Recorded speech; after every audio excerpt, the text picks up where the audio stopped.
Good morning. My name is Erica Reed. I'm with the Center for Musical Arts, and I love the job I have to do of interviewing our faculty members to get to know them better. Today, I am talking to Larina Gray. How are you, Larina? Hi, Eric. I'm doing fine. Thanks for having me on for an interview.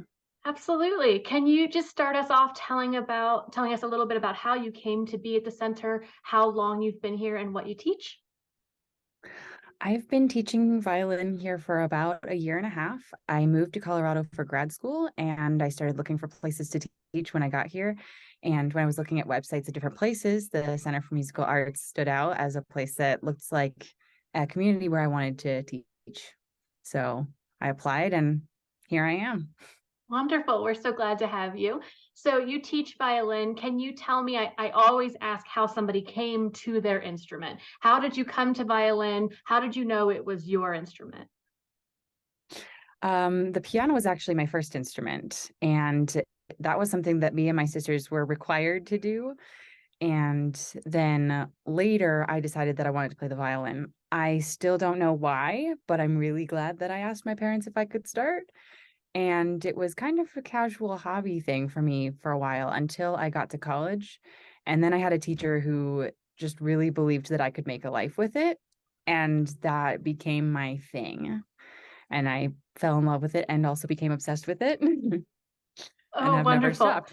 So let's talk a little bit about teaching because you teach violin for us. How would you describe your teaching philosophy? My teaching philosophy is kind of based around the idea that every student is different. So it's a little bit hard to pin down because what every student's goals are different. But if I have 20 different students, then I'd like to be prepared to teach a skill in 20 different ways so that each student is getting what they want. Yeah. And I do focus a lot on the student not hurting themselves because the violin is an awkward thing to hold.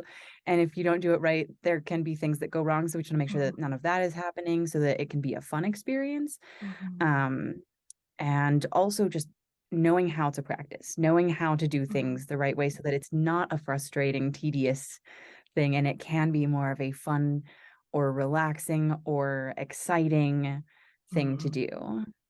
Are there things that this teacher that you had that sort of changed the course for you? Are there things that they taught you that you bring to your lessons?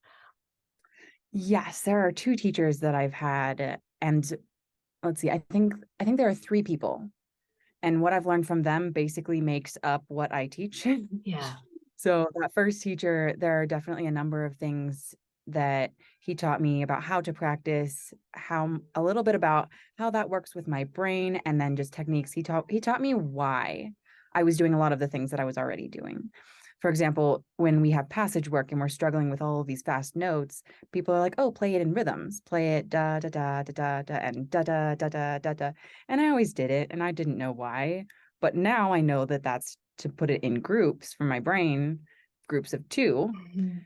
And then now I can apply that to other passages where that is useful. And he also gave me other techniques to do the same thing so that I can vary it a little bit and it's Mhm. not so boring. And then I had a piano teacher actually who taught me a lot more about that. Here's how we make your brain do what we want it to do. And that's the kind of Mhm. thing that I like to teach my students so they know why they're doing what they're doing, why it works, and they can use it in other contexts. It's not just you're going to practice this passage this way, but anything that looks like this can Yes. also be done that way. You can apply that, so often And they I won't think be finding that teacher that speaks your language, maybe they're all talking about the same techniques, but they're saying it in a way that aligns with you. That I'm sure that's really a challenge. So sometimes it's just about finding that instructor that you really connect with. yes. So I saw in your bio that you enjoy the joyous inclusivity of Irish fiddling. Can you tell me a little bit about what the role that fiddling plays in your violin practice and why you find it welcoming and inclusive? Yes. My high school group had an Irish fiddle group. It was entirely volunteer. It wasn't for a grade. We all just showed up and played Irish fiddle music together. And I really enjoyed that, especially as not yet a serious classical musician. I was like, practicing is boring and tedious, but Irish music is fun.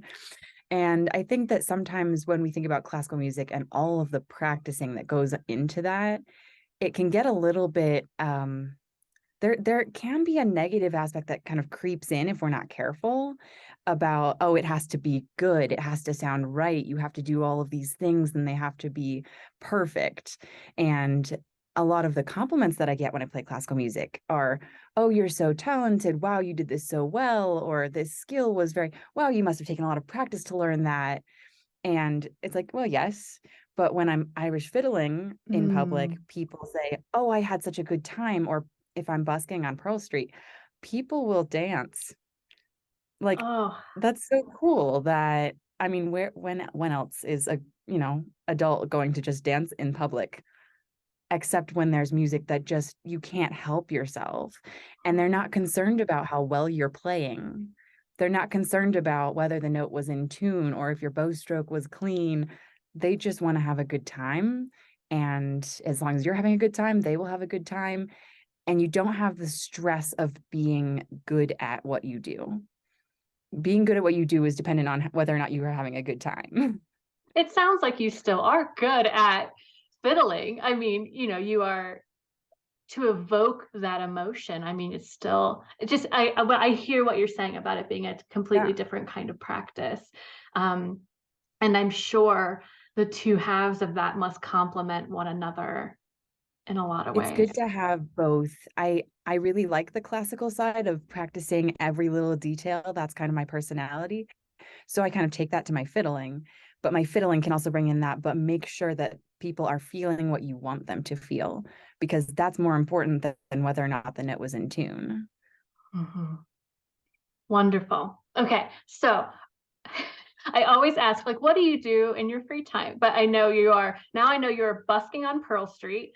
I know you're at school right now. We can hear a couple instruments warming up in the other music rooms near you. And you're teaching at the center. So I don't know if it's a fair question, but what do you like to do when you're not living this big musical life? Um, it's not a lot. You're right. There, music is basically everything. I go to the grocery store and I'm like, wow, there's no music playing. It's a little bit of quiet. But I do have a couple of friends that I like to hang out with, and we'll watch a movie or go on a hike. And that's kind of my break from music, is to get outside or do something inside and hang out with friends. Yeah.